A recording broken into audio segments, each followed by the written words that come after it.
História 1. Eu trabalhava sozinho no turno da noite. Eu aceitei o turno da noite porque precisava do dinheiro. Não havia nada de misterioso nisso. O prédio era um centro de distribuição no interior de Ohio, afastado da cidade, cercado por estacionamentos vazios e galpões idênticos.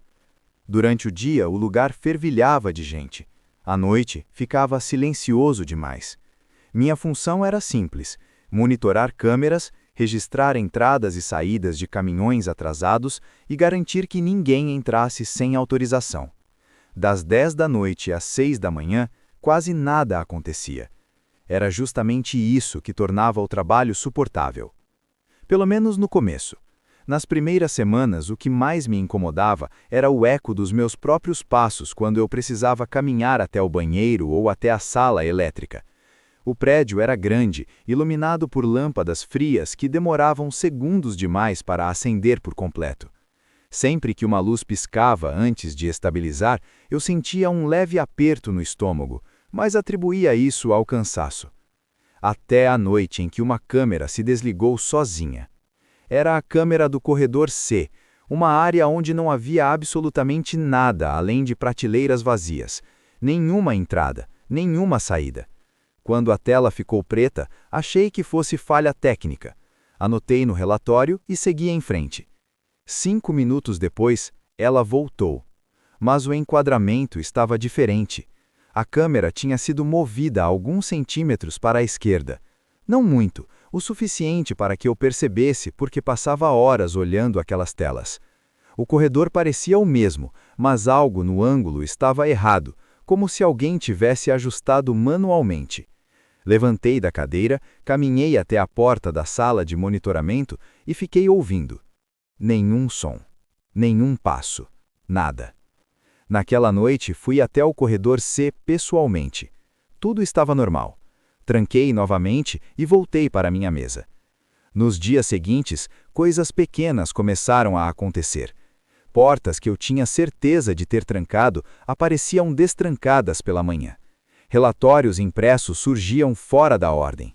Um copo descartável apareceu sobre minha mesa numa madrugada em que eu não tinha saído da sala. O que mais me incomodava não era o medo imediato, era a dúvida, a sensação constante de que talvez eu estivesse me enganando.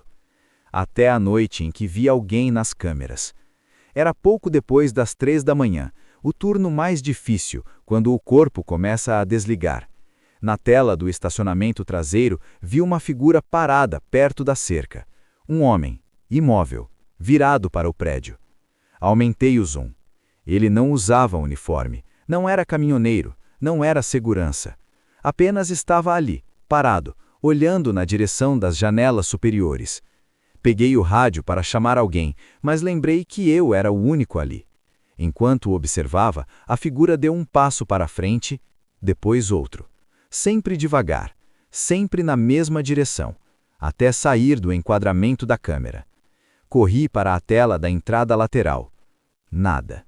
Verifiquei todas as outras câmeras externas, nenhum sinal dele. O estacionamento estava vazio. Passei o resto da noite em alerta máximo, mas nada mais aconteceu. Pela manhã, relatei o ocorrido ao supervisor. Ele ouviu com atenção, fez algumas anotações e disse que provavelmente tinha sido alguém perdido ou um morador do Rio. Mas algo na reação dele me incomodou. Ele não pareceu surpreso. Na semana seguinte, comecei a chegar mais cedo e sair exatamente no horário. Não queria ficar ali nem um minuto a mais. Foi então que encontrei algo que me fez gelar. No arquivo físico da sala administrativa, encontrei um relatório antigo, datado de anos antes de eu ser contratado. Era de um vigia do turno da noite. O conteúdo me chamou a atenção porque descrevia exatamente as mesmas coisas. Câmeras mudando de ângulo, portas destrancadas, uma figura aparecendo no estacionamento durante a madrugada. O relatório terminava abruptamente, sem conclusão, sem assinatura. Perguntei ao supervisor sobre aquele funcionário. Ele disse que o homem tinha sido demitido por instabilidade emocional. Naquela noite, tudo piorou. Por volta das 4 da manhã, ouvi passos dentro do prédio. Não eco distante. Passos reais, próximos, vindos do corredor principal. Levantei devagar e fiquei parado, ouvindo. Os passos pararam assim que eu me movi. Voltei para a cadeira. As telas começaram a piscar. Uma a uma, as câmeras internas ficaram pretas por alguns segundos, depois voltaram. Quando estabilizaram, percebi algo que fez meu coração acelerar. Todas estavam mostrando corredores vazios, menos uma. A câmera do corredor C. Nela havia alguém parado, de costas para a câmera, muito perto da lente. Tão perto que eu não conseguia ver o rosto. Ele estava usando o mesmo uniforme que eu. Naquele momento, ouvi algo atrás de mim. A porta da sala de monitoramento se abrindo lentamente. Não tive coragem de me virar. Peguei minhas coisas, saí correndo pela saída de emergência e nunca mais voltei. Dias depois, recebi uma mensagem do supervisor perguntando por que eu não tinha registrado minha saída naquela madrugada. Segundo ele, as câmeras mostravam que eu nunca deixei o prédio. História 2. Meu nome começou a aparecer em reuniões que eu nunca participei. Eu trabalhava em um escritório comum em Charlotte, Carolina do Norte. Nada de turnos noturnos, galpões isolados ou prédios abandonados. Era exatamente o tipo de lugar onde nada deveria acontecer. Andares bem iluminados, mesas padronizadas, reuniões semanais e aquele ar constante de normalidade que faz o tempo passar sem ser notado. Eu era analista de dados em uma empresa de logística. Meu trabalho era previsível, solitário e quase sempre invisível. Chegava no horário, cumpria tarefas, participava das reuniões necessárias e ia embora. Durante anos, nada fugiu desse padrão. Até o dia em que vi meu nome em uma ata de reunião que eu não tinha comparecido. No começo, achei que fosse um erro simples, um nome copiado errado, algo comum em documentos internos. Mas quando abri o arquivo, percebi que não era apenas meu nome. Havia observações atribuídas a mim, comentários técnicos, sugestões específicas, coisas que realmente pareciam algo que eu diria. Só que eu não estava lá. Conferi o horário da reunião. Terça-feira, 9 da manhã. Naquele dia eu estava em outra sala, trabalhando em um relatório. Tinha registros de acesso, e-mails enviados, tudo provando isso. Ignorei. Achei que alguém tivesse usado meu nome por engano. Na semana seguinte, aconteceu de novo. Outra reunião, outro documento, meu nome aparecia como participante ativo. Desta vez havia até um comentário dizendo que eu tinha ficado em silêncio durante parte da discussão. Aquilo me incomodou mais do que deveria. Comecei a prestar mais atenção. Passei a abrir todas as atas, mesmo das reuniões das quais não fazia parte. Em duas delas, meu nome estava lá, sempre com descrições vagas, mas coerentes demais para serem inventadas. Decidi falar com meu gerente. Ele ouviu com atenção, deu um meio sorriso e disse que provavelmente alguém estava usando um modelo antigo de documento. Prometeu verificar. Nada mudou. Pelo contrário, comecei a receber convites de reunião que eu não lembrava de aceitar. Eles apareciam no meu calendário corporativo, com status de confirmado. O mais estranho é que os horários coincidiam com momentos em que eu estava em outra reunião ou fora do escritório. Quando perguntava aos colegas, diziam que eu não tinha aparecido, mas todos afirmavam que meu nome constava na vista de presença. O ambiente começou a mudar. Não fisicamente, mas socialmente. Pessoas passaram a comentar coisas que eu supostamente tinha dito em reuniões fechadas. Decisões começaram a ser atribuídas a mim. Em alguns momentos, senti que estavam me observando de um jeito estranho, como se eu tivesse feito algo errado sem saber. Foi numa sexta-feira à tarde que tudo piorou. Recebi um e-mail do RH solicitando uma conversa para alinhamento de expectativas. O texto era vago, mas o tom me deixou inquieto. Durante a reunião, me mostraram uma sequência de documentos impressos. Eram atas, relatórios internos e registros de reuniões estratégicas. Meu nome estava em todos. Mais do que isso, minha assinatura digital constava em alguns deles. Assinatura que eu nunca fiz.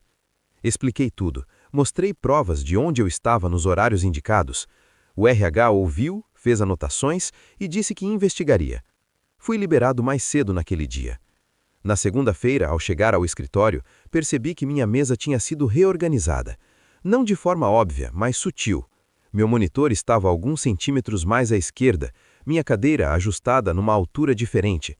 Pequenos detalhes que só alguém que usava aquela mesa diariamente perceberia. Perguntei à equipe de limpeza. Disseram que não mexiam nas mesas.